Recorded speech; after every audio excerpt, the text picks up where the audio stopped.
សេចក្តីរាយការណ៍បានឲ្យដឹងថាយោធាថៃកាលពីថ្ងៃទី19ខែធ្នូឆ្នាំ2025បានទម្លាក់គ្រាប់ F16 ចំស្ពានអូជីកនៅព្រំប្រទល់ខេត្តសៀមរាបនិងខេត្តឧត្តរមានជ័យបណ្ដាលឲ្យ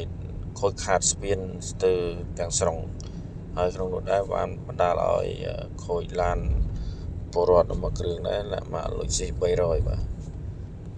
សូមជម្រាបថាមកដល់ថ្ងៃនេះគឺសង្គ្រាមកម្ពុជាថៃជាង10ថ្ងៃហើយថៃនៅតែបន្តប្រើកំភ្លើងធុនធំមកលើកម្ពុជាយើងបាញ់ផ្លងមកជន់ស្លូតត្រង់កម្ពុជាមានយោធានិងជន់ស្លូតត្រង់កម្ពុជាយើងបាទ